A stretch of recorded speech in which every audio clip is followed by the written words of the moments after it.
اگر ہم کسی اسکول کی فرینچائز لے لیتے ہیں بڑے برانڈ کی تو اس میں کتنے کی ہمیں مل جاتی ہے اور اس میں کمائی کتنی کی ہے؟ ہر بندہ یہ جی اس وقت میں سمجھتا ہوں کہ سب سے اچھا جو کام ہے وہ اسکول کا ہے. اس کی وجہ کیا ہے؟ اب مجھے بہت سارے لوگ کہتے ہیں کہ جی آپ نے ایجوکیٹر کی فرینچائز لی، الائڈ کی لی، آپ کمرس پبلک اسکول کیوں نہیں کھولتے؟ تو میں لوگوں کو ایک بات کہتا ہوں کہ دیکھیں اگر کوئی برانڈ چل رہا ہے اس کی فرینچائز لے کے چلانا آپ کو کم وقت میں کم محنت میں زیادہ رزلٹ ملتا ہے کیونکہ ان کے سسٹم بنے ہوتے ہیں. میرے پاس اتنا، میں فل ٹائم تو اس بزنس میں ہوں نہیں، اس لیے مجھے یہی سوٹ کرتا ہے. تو اگر جیسے آپ نے سوال کیا ہے تقریباً کوئی جو اس وقت فرینچائز فیس ہے وہ 10 لاکھ سے لے کے اور 20 لاکھ تک جو ہے نا فرینچائز فیس ہے مختلف برانڈس کی. تو وہ اگر آپ نوجوانوں میں سے کوئی صاحب کوئی بزنس کرنا چاہیں تو میں بالکل یعنی فی سبیل اللہ ان کو مشورہ بھی دوں گا کہ کون سے اسکول کی کرنی چاہیے. اچھا اب کاروبار کے لیے دوسری جو چیز ہے وہ یہ کہ آپ کے پاس کیپٹل کتنا ہے. تقریباً آپ کے پاس کوئی 30 لاکھ روپے جو ہے وہ ہونا چاہیے. 50 لاکھ روپے سے آپ ایک اچھا ریزنیبل اور رسپیکٹیبل آپ کام شروع کر سکتے ہیں. اس میں ارننگ کیا ہوگی؟ پروفٹ جی پروفٹ جو ہے نا وہ تقریباً 1 لاکھ سے لے کے 3 لاکھ روپے تک آپ کا پروفٹ آتا ہے شروع میں. دیکھیں کاروبار میں لوگوں کو ایک بہت بڑی غلط فہمی ہے. لوگ کہتے ہیں میں آج کاروبار کروں گا تو کل کمائی شروع ہوگی. یہ ہے چٹی ہٹی کھٹی. یعنی اگر آپ کے پاس پہلے 1 سال کے لیے اپنا کچن چلانے کے لیے الگ سے پیسے نہیں ہے تو بزنس نہ کریں. اچھا 1 سال کے لیے آپ اپنی کچن منی الگ کر لیں پھر کاروبار کریں. 1 سال کے بعد پھر آپ کا جو ہے نا بزنس میں بریک ایون ہونا شروع ہو جاتا ہے اور ماشاءاللہ تیسرے سال سے پروفٹ شروع ہو جاتا ہے. مین جو پرابلم ہمیں آتی ہے کاروبار کے اندر کسی بھی شاپ کے اندر، سب سے پہلے مجھے بتائیں کہ کسٹمر ڈیل کرنے کا فارمولا آپ کا بہت مشہور ہے، تو بتائیے کیا فارمولا ہے وہ؟ کسٹمر ڈیل کرنے کا سب سے بہترین جو فارمولا ہے وہ یہ کہ آپ جس کام کو عبادت سمجھیں گے اس کام میں برکت ہوگی. اگر آپ کسٹمر کو ایمانداری کے ساتھ صحیح طریقے سے صحیح بات کریں گے تو کیا ہوگا کہ اسے برکت ہوگی. لوگ سیلز مین جو ہیں عام طور پہ یہ سمجھتے ہیں کہ جی جو زیادہ چرب زبان ہے، جو زیادہ جھوٹ بولتا ہے، جو زیادہ لمبی لمبی چھوڑتا ہے وہ اچھا سیلز مین ہے. نہیں، وہ غلط ہے. کیوں؟ آپ کسی بندے کو ایک دفعہ بیوقوف بنا سکتے ہیں، وہ دوبارہ نہیں آئے گا. تو آپ کو چاہیے کہ آپ سچ بولیں. اچھا اب سچ میں بھی 2 باتیں. ایک ہے آپ کسٹمر کو وہ بات بتائیں کہ جو اس سے متعلقہ ہو. یعنی اگر آپ کہتے ہیں جی جیسے آپ کہتے ہیں موبائل ہے، موبائل میں یہ موبائل لیتا ہوں جس کے کیا فائدے ہیں، آپ وہ فائدے بتائیں جو کسٹمر کے متعلقہ ہیں. اگر آپ اس کی کچھ کمی کوتاہی ہے اگر وہ آپ سے نہیں پوچھتا تو آپ اس کو ہائی لائٹ نہ کریں، لیکن احتیاطاً یہ بتا دیں کہ جی اس کے بارے میں یہ تھوڑا سا احتیاط کریں. جیسے مثال کے طور پر جی بھائی یہ واٹر پروف نہیں ہے، اس کو یار پانی سے بچائیں. لیکن آپ کو یہ نہیں کہنا چاہیے کہ جی یہ پانی میں خراب ہو جائے گا.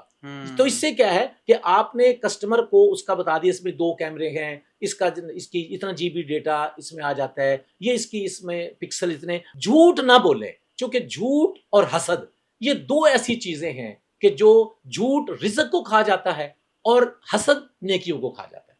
اچھا قمر صاحب مجھے یہ بتائیے کہ کاروبار کے لیے مارکیٹنگ بہت ضروری ہوتی ہے. آپ کیا سمجھتے ہیں کہ اگر میرا 1 لاکھ کا میں نے کاروبار کرنا ہے تو اس میں مارکیٹنگ بجٹ کتنا رکھنا چاہیے؟ جو دنیا کا اصول ہے وہ ہے 80-20 رول. اچھا 80-20 رول اس کو کہتے ہیں پیریٹوز پرنسپل.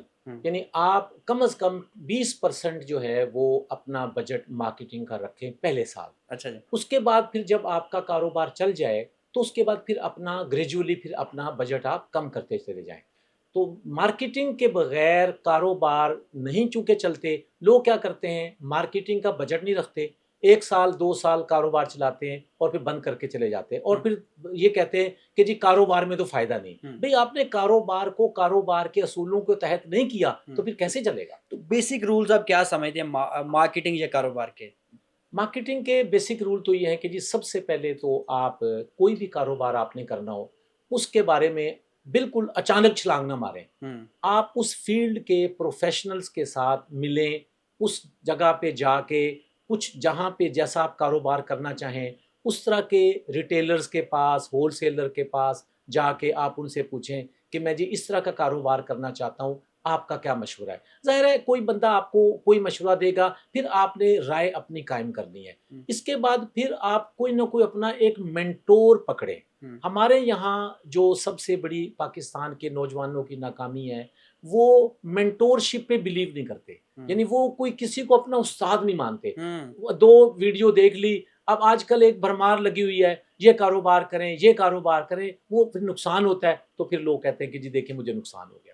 اچھا قمر صاحب مجھے یہ بتائیے، کوئی فیکٹری والا جب مال بناتا ہے، اس نے مال ظاہرہ دینا ہے ہول سیلر کو، تو اس کو کیسے پتہ چلے کہ مجھے یہ مال اس دکاندار کو دینا ہے جو اس کی پیسے بھی اسے دے؟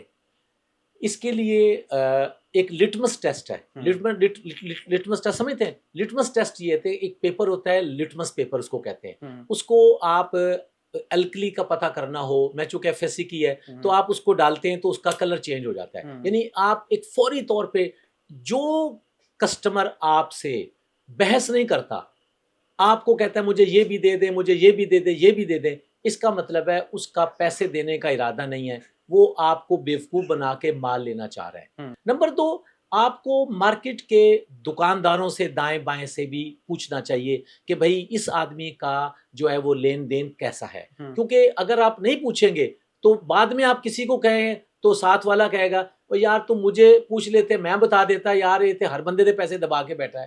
تو یہ اس حوالے سے آپ کو 2 چیزیں ضروری ہیں. ایک تو یہ کہ آپ پتہ کریں کہ لوگوں سے کہ اس کی ریپوٹیشن کیسی ہے، نمبر 1، اور نمبر 2 کہ یہ مال کا آرڈر دیتے وقت کیا یہ بحث مباحثہ کرتا ہے. آپ کہتے ہیں یہ میں 100 روپے کا ہے، وہ کہتا ہے یہ 100 کا تو نہیں ہے، میں تو 80 کا لوں گا، اس کا مطلب پیسے دینا چاہتا ہے. اگر وہ کہتا ہے 100 کا ٹھیک ہے یہ بھی دے دو، اس کا مطلب ہے اس نے پیسے نہیں دینے، وہ آپ کو بیوقوف بنا رہا ہے. یہ سب سے بہتر رسوئی.